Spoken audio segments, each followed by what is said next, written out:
ओम शांति। अभी हम बाबा के 19 अक्टूबर 2022 के मधुर महावाक्य सुनेंगे। मुरली का टाइटल है मीठे बच्चे, बाप आए हैं तुम्हें सब घुटकों से छुड़ाने। अभी तुम इस शोक वाटिका से अशोक वाटिका में चलते हो, इसलिए विषय वैतरणी नदी से पार जाते हो। प्रश्न है, याद में बैठते समय किस बात का विघ्न नहीं पड़ता और किस बात का विघ्न पड़ता है? उत्तर है, याद में बैठने के समय किसी भी आवाज़ या शोरगुल का विघ्न नहीं पड़ता, वह ज्ञान में पड़ता है। लेकिन याद में माया का विघ्न जरूर पड़ता है। माया याद के समय ही विघ्न डालती है, अनेक प्रकार के संकल्प विकल्प ले आती है। इसलिए बाबा कहते हैं, बच्चे सावधान रहो, माया का घूंसा मत खाओ। शिव बाबा जो तुम्हें अपार सुख देता है, सुख सर्व संबंधों की सैक्रीन है, उसे बहुत बहुत प्यार से याद करो, याद में तीखी दौड़ी लगाओ। गीत है रात के राही थक मत जाना। अभी हम बाबा की मुरली का गीत सुनेंगे।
ओम शांति।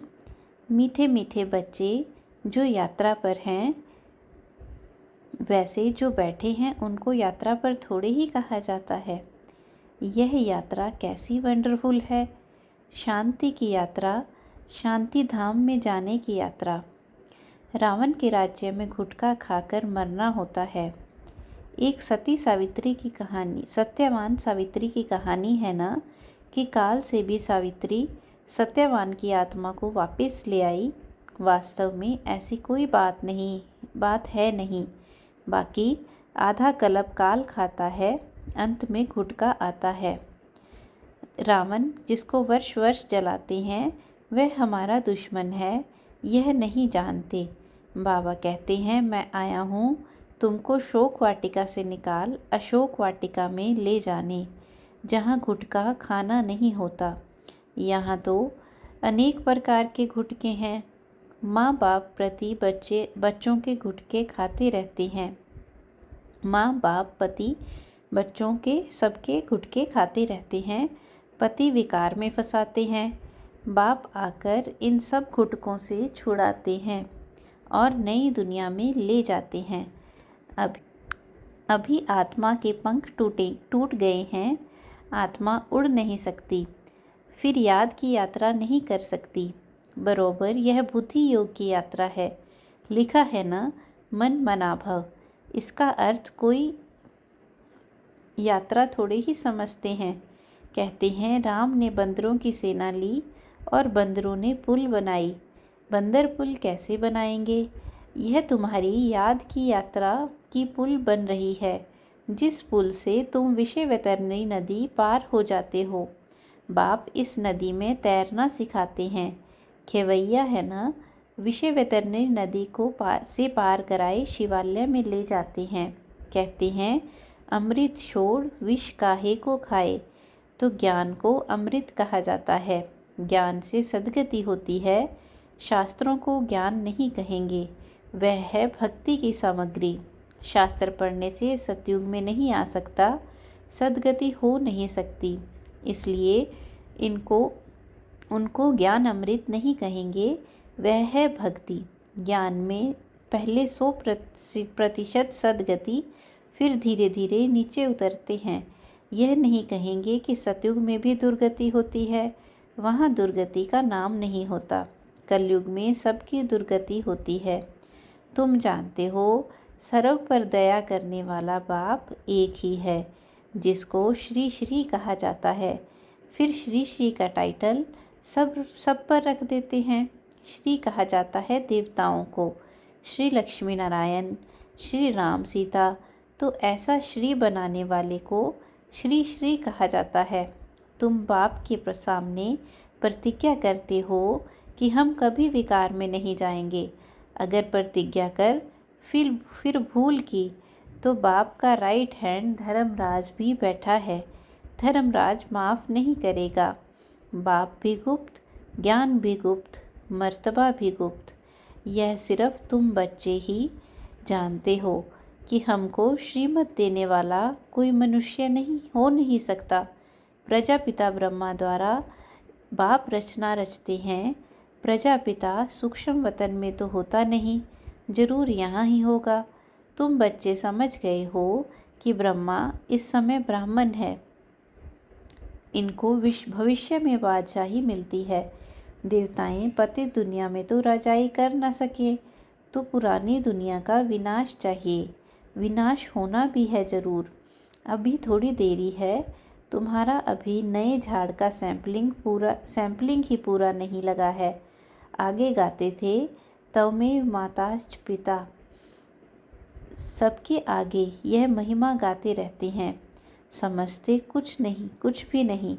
अच्छा, विचार करो, ब्रह्मा माता कैसे हो सकते? लक्ष्मी नारायण की भी अपनी रजाई चलती है, तो फिर उनको माता पिता कह न सके।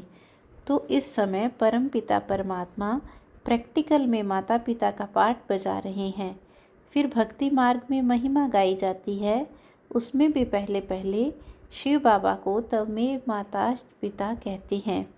पीछे लक्ष्मी नारायण, राम सीता सबको कहते रहते। अकल तो कुछ है नहीं। शिव बाबा है पीन। यह मनुष्य मात्र सब आसुरी मत पर दुख ही देते हैं, और मैं सबके एवज में सबसे जास्ती सुख देता हूँ।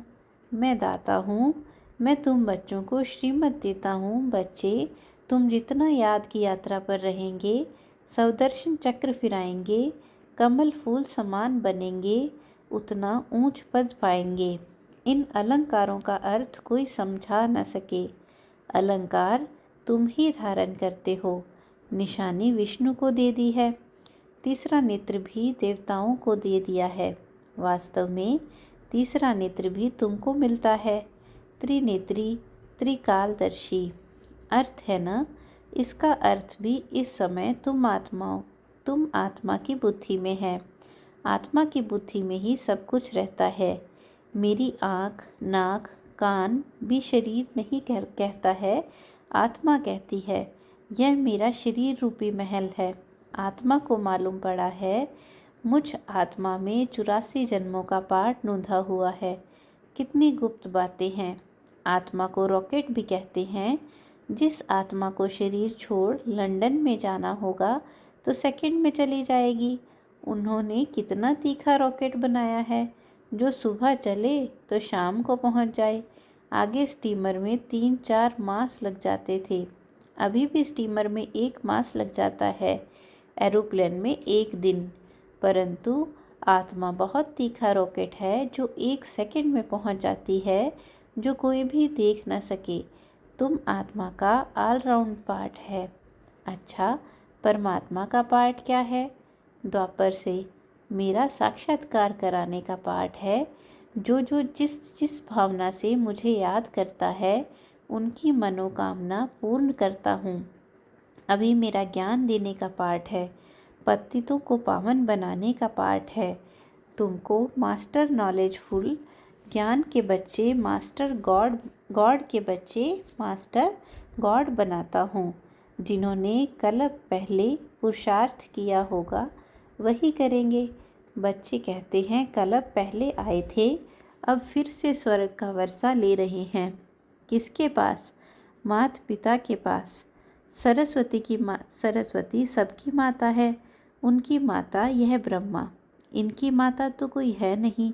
शिव बाबा खुद कहते हैं, तुम मेरी वन्नी हो तो मैं, वन्नी अर्थात पत्नी हो, तो फिर मैं कहता हूँ पति बिगर खाना मैं कैसे खाऊंगा। ब्रह्मा बाबा कह रहे हैं कि शिव बाबा खुद कहते हैं तुम मेरी वन्नी हो, तो फिर मैं कहता हूँ पति बिगर खाना मैं कैसे खाऊंगा।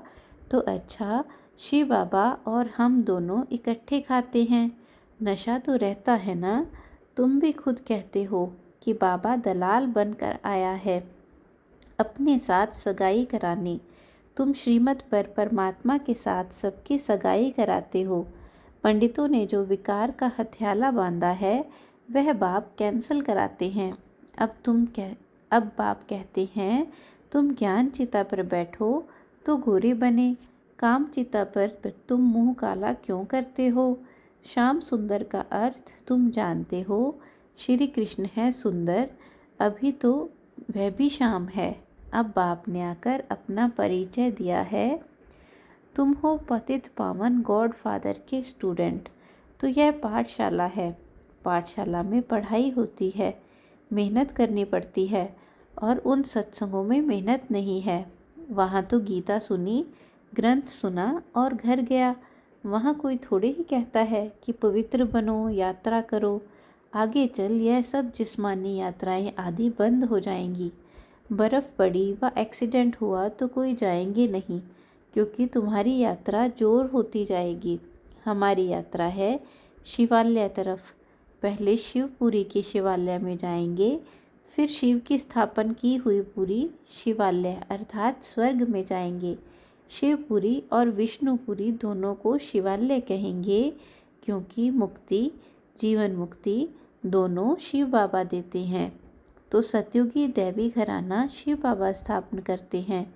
अच्छा, याद में आवाज़ का विघ्न पड़ नहीं सकता, ज्ञान सुनने में शोर का विघ्न पड़ेगा।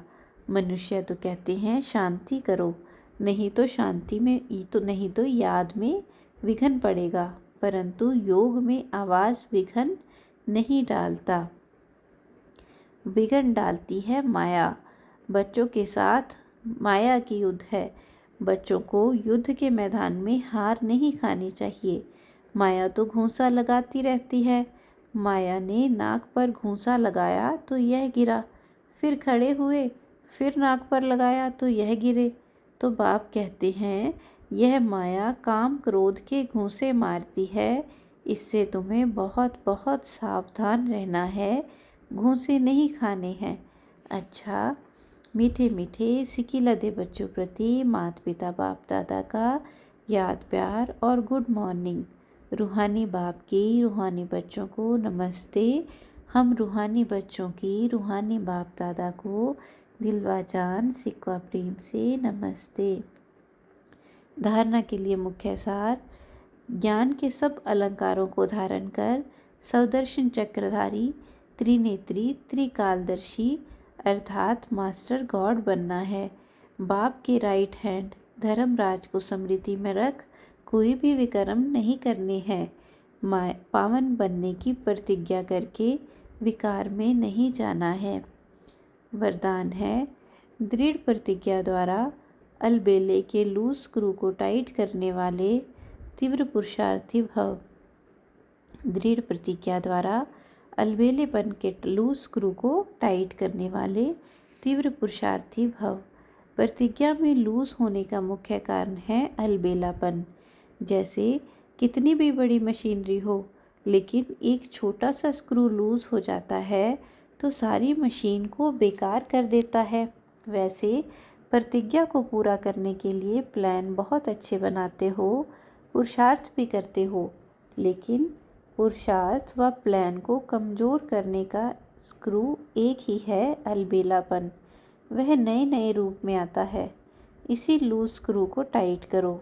मुझे बाप समान बनना ही है। इस दृढ़ संकल्प से तीव्र पुरुषार्थी बन जाएंगे। क्या दृढ़ संकल्प करना है? मुझे बाप समान बनना ही है। स्लोगन है, बेहद की वैराग्य वृत्ति ही समय की समीपता का फाउंडेशन है।